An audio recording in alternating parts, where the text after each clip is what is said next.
It's time for this week's episode of Brandon Sports Talk, featuring in-depth interviews from those who are trending in the world of athletics.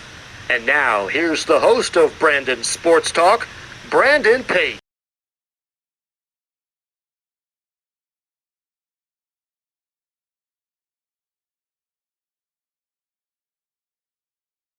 Welcome back to Brandon Sports Talk. In today's episode, I have the privilege to interview the USA field hockey player, Danielle Grega. How are you doing today? I'm good. How are you? I'm doing wonderful. Can you talk about how you knew that you wanted to start playing professional field hockey? Yeah, so I grew up playing. I started playing in sixth grade in middle school, and then continued on into high school, and then into the Division I Old Dominion playing.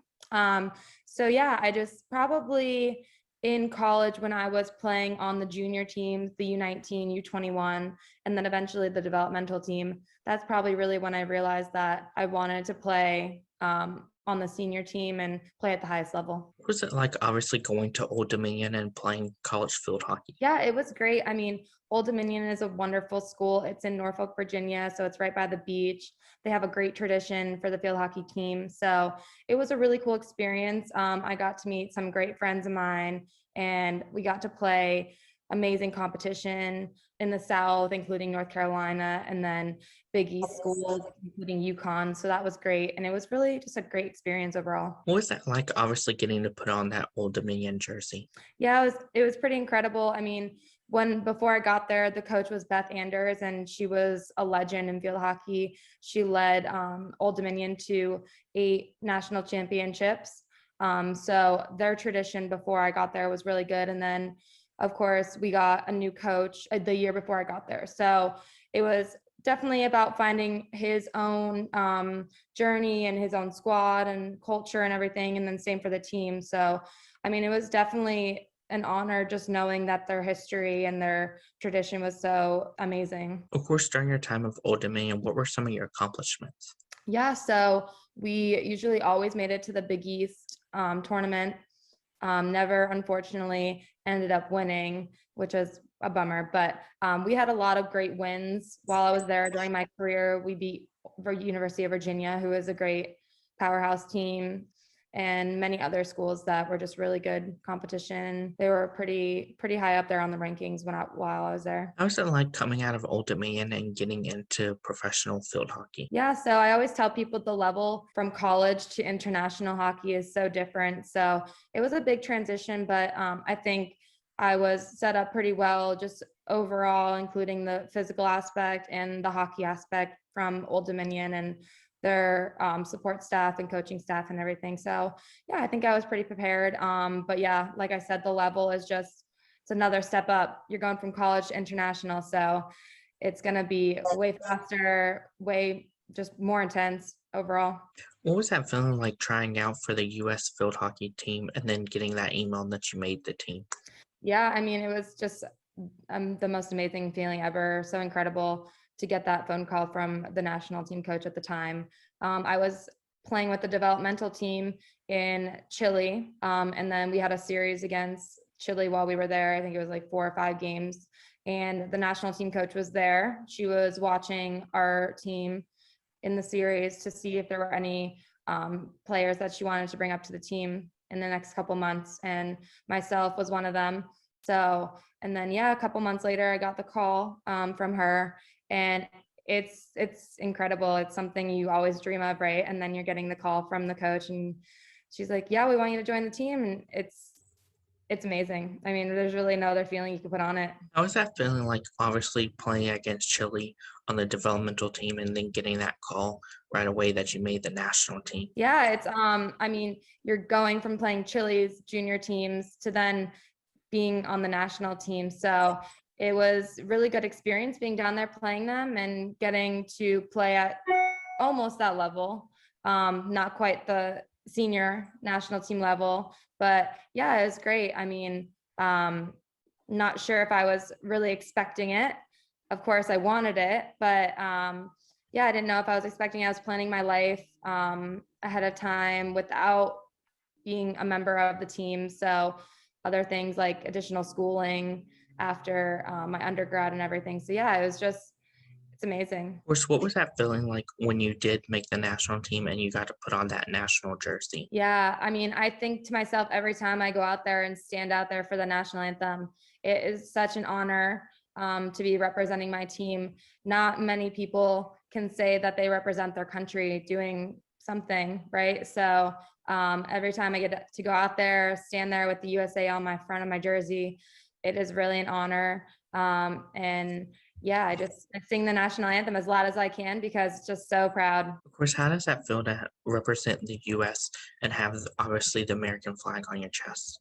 Yeah, it's like I said, it's such an honor. Not many people can do that and say that they are out there every day representing their country, whether it's sport, in the military, really anything.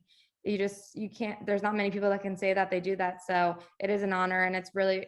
I'm proud of myself, and I'm sure my family is really proud of me as well. So it's incredible. Of course, while playing on the national team, what are some of your favorite games that you've played in? Yeah, there have been so many. When I was newer on the team, my second year into being on the team, I had the opportunity to go to the Pan American Games, which was in Peru. And it was a really cool experience because we got to stay in basically like an athlete village, similar to the Olympics, with all other sports there, all other countries in the Pan American, so North and South America. And that was a really cool experience, just overall, all the games in a big stadium. And then, yeah, of course, it's a sensitive subject, but the Olympic qualifier in India in 2019 as well. That was an amazing experience and environment. Of course, we didn't end up qualifying, which was very sad, and it was a really big bummer. But yeah, the environment in India, they love hockey. So it was a massive stadium full of fans, unlike anything you've ever seen in America. So that was a great experience as well. What was that like, obviously, getting to play in the Pan American Games? Yeah, it was really cool. Like I said, just everything from the environment to the athlete village and the dining hall and having the little athlete village and playing in the stadium and just getting to experience something almost as high as the Olympics, but not quite there yet, but something along the same idea with the Olympic Village or the athlete village and everything was really cool. And Peru, city I've never been to, or a country I've never been to. So that was really cool as well. Of course, as you talked about it, what was that experience like getting to play in that qualifier to one day make it to the Olympics? But obviously, what was that experience like getting to play in that game? Yeah, I mean, the fact that I was even out there playing, being so young on the team was an honor. Yeah, the environment in India, the stadium was incredible. And just knowing that it was such an important match and it held so much weight was incredible. I mean, yeah, it was an Olympic qualifier. We either won or go home. And unfortunately, we didn't end up winning, but it was our ticket to the Olympics. And knowing that if the outcome were different, we would have played in Tokyo it stings a little bit, but it holds so much weight. And it's incredible to even think that like I was a part of that opportunity. How did that feel, as you said, with you being the youngest on the team at that time? What was that like being the youngest and having that opportunity? Yeah, there was a little bit of pressure, of course. Girls on the team have been in not the exact same situation, but similar situations. So there was a little bit of nerves. Of course, I was a little bit nervous going into that. India was a team I've never played in my career at the time. So it was definitely nerve-wracking. But also at the same time, I had nothing to lose because I had never been in a situation like that. So just put my best performance out there, the team's best performance out there. And unfortunately, it wasn't enough. But yeah. How does it feel, obviously, to get to travel the world and get to represent Team USA and play in different places in the world? Yeah, it's incredible. It's something that not many people get to experience. I get to see, I've gone to so many countries and I've seen so many different, unique, amazing places. It's incredible. And I probably wouldn't have been to these places if it weren't for the national team and field hockey and Team USA. So it really is, it's amazing. It's a credible opportunity. And just being able to take advantage of the travel when we're in these different countries, taking a day or two to go and explore a little bit.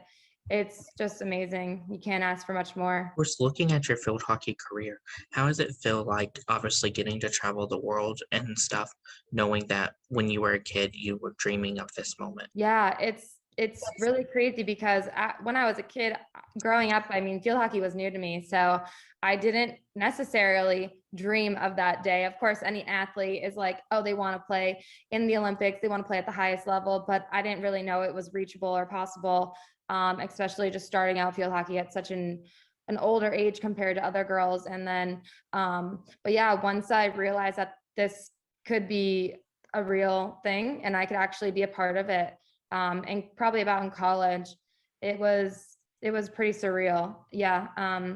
And then of course, yeah, getting to represent the country and travel to all these amazing places, it's something one can dream of, right?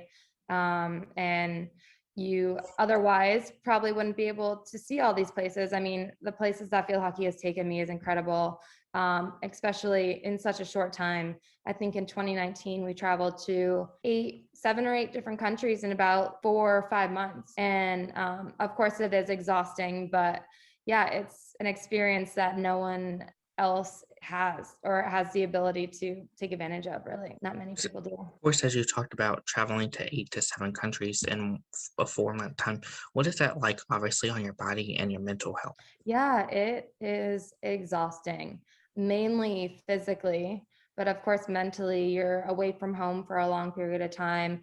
You're away from your family, your friends. You're traveling out of a suitcase. And then, especially on the body with the time changes and everything, I think there was a week where we traveled to China and we had 2 games in China. And we only traveled there for about 3 to 4 days, maybe 5 with the 2 travel days. But since the time change was so crazy, it's 12-hour time change, so complete opposite time of the day compared to here and China. So we only went for 3 days, so our body didn't get used to the time change. Really, it was kind of just go. We make the best of these couple days and do our best to be able to perform to the highest level, and then we get out of there and come home. So it's pretty amazing, and it's exhausting on your body for sure, but we do it because we love the sport, right? Of course, how is it like, obviously, adjusting to the time change so quickly when you get to play 3 games in a row? Yeah, it's really hard, especially countries like Europe, and then like I was explaining, China, Australia even. It is really hard, and you got to do it in such a short period of time. So you have to be super diligent about your sleep, starting from 2 days before, right?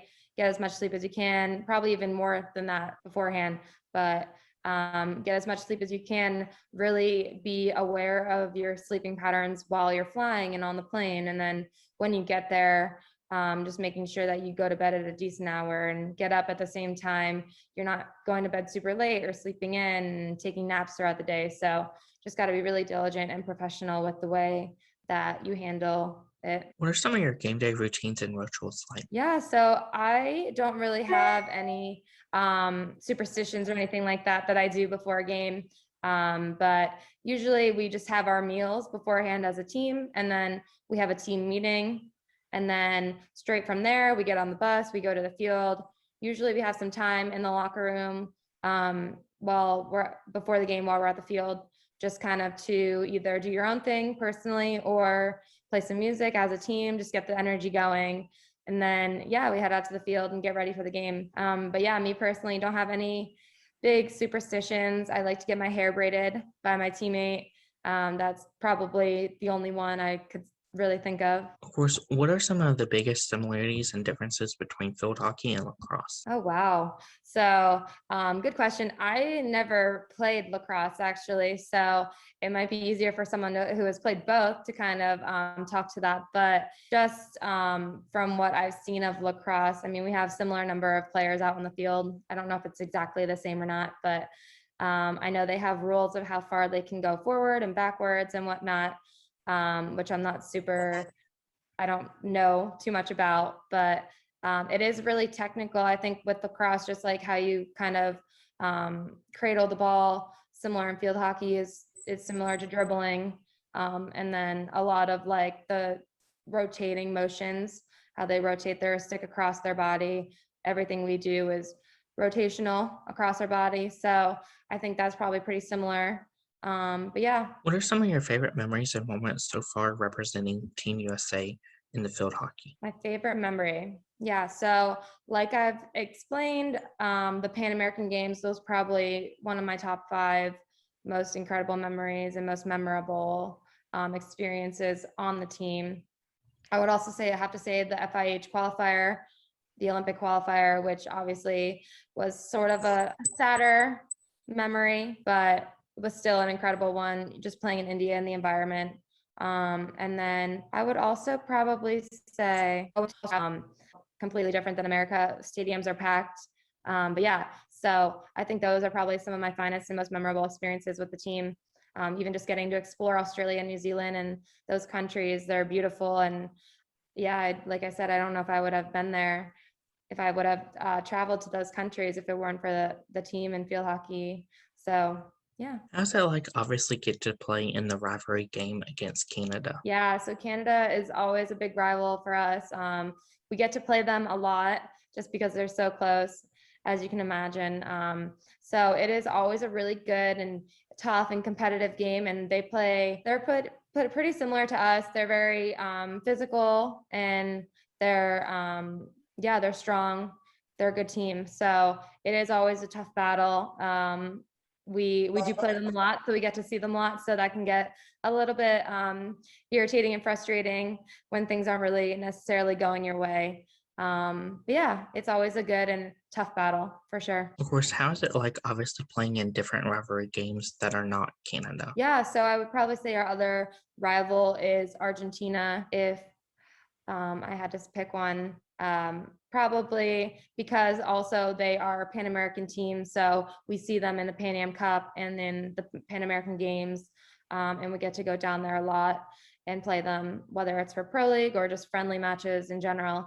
But we play them a lot. Also a really skillful and good team. Of course, I'm sure they're, I think, 2 or 3 in the world right now. So just an incredible game always. And it's really good to kind of just learn from them. Even when you're playing them and watching film, you get to see some of the things that they're doing and pick up on some of the skills or tactical things that they're doing. So it's always a great game, and they're an amazing team. So it's such a good experience to just play them frequently. Of course, what are some of the things that you've learned so far being a professional field hockey player? Yeah, I mean, I've learned so much just from the professional aspect of just carrying myself with a level of professionalism, and definitely like on social media and whatnot, just carrying myself to a higher level and standard, because there are more people who are watching what I do every day. And also just like with little girls who look up to our team and myself, maybe just really setting a good example for them and always being a resource for them if they need help or have questions with that or anything like that. And just always putting my best foot forward, whether it's with field hockey or just life in general, being a good role model, I guess I could say. Of course, how is it like obviously getting to meet your fans and them ask for your autograph and photos? Yeah, it's a really cool experience. I never thought that I would be giving my autograph out after games, especially when we're in Europe or other countries who really value field hockey, and it is a really popular sport. It's pretty incredible because, I mean, the stands are packed. There's little girls who look up to these players from the other team, and they support us as well, not necessarily in the game, but afterwards they are also looking for autographs and to take pictures with us. And it's really cool to see that. And I mean, I just never imagined that I would be giving my autograph out in America, let alone in another country. So it's a really cool experience and a really cool feeling, definitely. As you talk about that moment, what is that like obviously giving your autograph out to in America versus obviously going overseas and having your fans overseas recognize you? Yeah, I mean, of course, it's a little bit of a different feeling and more heartfelt when it's in America, right? You're like, these are all our fans, and these are our girls who come out and support us in our games and are here and just follow us daily. So it's more heartfelt, and it's definitely a different feeling than in European countries. Like I said, they might not always be American fans. They might just be European, whether it's in Holland or Belgium. They might be fans from those countries who just love the sport and love watching it, love anything to do with it, the players, their team, our team, whatever it is. So it is a really cool experience. It's almost like, I guess, it's just in America, and in European countries and other countries it's different. They really value the sport, and I mean, in other countries it's like one of the top female sports. So it's like being a women's soccer player in America, probably, to them over there. So it's a really cool experience. Or who are some of the people that you look up to in the field hockey community? Yeah, so I mean, there are a ton of amazing players. One specific player, just because I love her skill and her creativity, is Maria Granado from Argentina. She is just so skillful and so creative, and her hands are really fast. So I definitely look up to her for that aspect of her game and just field hockey in general. And then there are just a ton of other players that are amazing, especially in Holland, and past players who have retired. So yeah, What's there are it so many like? players to look up to. What is it like? Obviously, get to play with some of your teammates, such as Brooke. Yeah, I mean, I love my teammates, and we obviously spend a lot of time together, but we really do. We all click very well. We all have our unique and different personalities, which I love, and it's always a good time. That's all I got to say. I mean, you can't really go wrong with the bunch of girls that we have. We always have a good time. We're always laughing. We're always singing, joking around, whatever it is. So, I mean, I love them, and they're just all amazing. Who are some of the influential people in your career and your idols? Yeah, so I definitely have a few, or not past, I guess past coaches who I definitely look up to and thank for everything that they've done for me, including my high school coach, some of my club coaches, and of course my college coaches.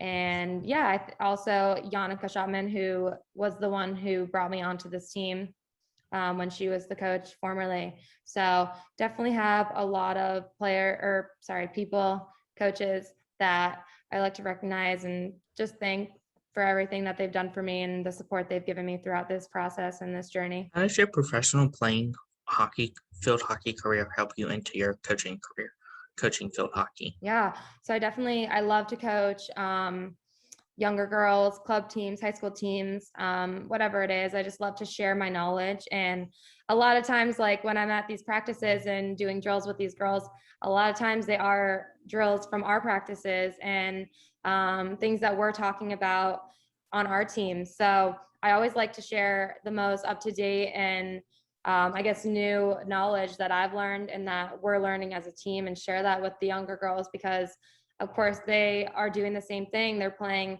in high school, they're playing in club, they're playing in college, maybe eventually to play on our team one day. So I think it's really great that I can incorporate the drills that we use on a daily basis into my coaching as well. Of course, how has your coaching experience helped you into your actual professional playing experience? Yeah, so it's definitely given me a different perspective. I definitely enjoy it a lot, and I think it has helped me kind of just be a better learner, I guess, if that makes sense. So I'm constantly learning from younger girls who kind of, I guess, communicate things in a different way. So it has helped me be a better learner, and then take that into my on-field, I guess, and daily practice environment, game environment with my team. So I think they have definitely taught me a lot. Of course, how has your coaching experience seeing those players and one day making it to the professional level that you are at? Yeah, I mean, that would be incredible. Of course, that's what I'm doing out there daily. I'm training them, I'm coaching them so that they can be their best. And whether that's high school level, college level, or one day professional level, it's a really cool experience to just be able to encourage people and help them put their best performance forward and develop as a player and a person in general. What are some of your future field hockey plans? Yeah, so I definitely plan to be on the team for a little while. I am going on my 5th year on the team, so I am one of the older ones right now, but that's not going to stop me. I still have a lot more I want to accomplish as a player. Looking in the next year, 2 years, I definitely want to qualify for Paris 2024, the Olympics. I would say that's definitely on the top of my list right now. It was something that was just out of reach last time, and it really hurt. So going into this next year and then the Pan American Games next year, I'm really just laser focused on qualifying for the Olympics in 2024. Of course, how is it like obviously getting prepared for the Olympics in 2024 to go to Paris? Yeah, it's huge preparation, and even just preparing for the qualification matches. And it's hard. You don't want to look too far forward because we do have games in the meantime. We have hopefully some friendly matches in the fall, and then Pro League again next year. So all of these matches count towards our world ranking. So of course, world ranking is super important when it comes to those qualifying and the Olympic Games. So it's really important that we do stay focused on the short term, but also be mentally focused on the long term and know that that is our ultimate goal. And that's why we're working every day. A lot of times it can be hard to just go through the motions every day, the running, the conditioning, the lifting, the hard practices.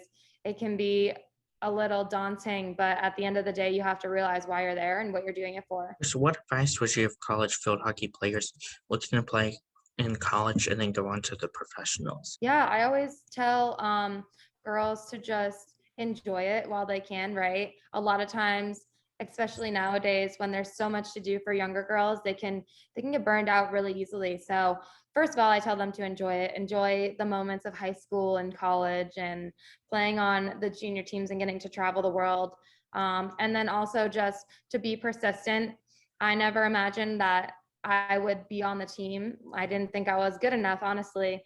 But I was persistent. I stuck with it. I trained every day. I worked every day really hard to get to this place. So just be persistent, never give up. And honestly, dream big. And if you put your mind to it every day and are persistent and resilient, then you will achieve those goals. Of course, what advice would you give professional field hockey players looking to represent their national team and their country and even one day make it to the Olympics? Yeah, so definitely similar concepts for younger girls trying to play professionally. It is a lifestyle, and it's a big lifestyle change. And so I would just say, honestly, prepare like you would if you were a professional athlete. Prepare every day. So whether you know what it is or not, it's just holding yourself to a high standard, being really smart with your decisions on a daily basis. And I would say that's the biggest thing, that being on the national team is just being a professional athlete, right? We're not in high school, we're not in college anymore. We might not be able to get away with certain things, and we just have to perform to a higher level. So holding that standard and just knowing that if this is a goal, this is how you have to act if you're a part of it. That's great advice. Where can my listeners find you at on social media? Yeah, they can find me on Instagram and Twitter and Facebook. If they do Facebook. I know that's not a younger generation thing, but my handles for Instagram and Twitter are Danielle Grega. Yeah. Thank you again, Danielle Grega, for your interview, and best luck in your future representing U.S. for the field hockey. Thank you so much for having me. Thank you. You can find Brandon Sports Talk on Facebook at Brandon Sports Talk, Instagram at Brandon Sports Talk, Twitter at Talk_Brandon, and you can find me on YouTube at Brandon Sports Talk. Don't forget to like, comment, and subscribe. Thank you again, Danielle Grega, for your interview, and best luck in your future. Thank you. You've been watching Brandon Sports Talk. Please feel free to like, share, and subscribe to Brandon Sports Talk on social media and on YouTube.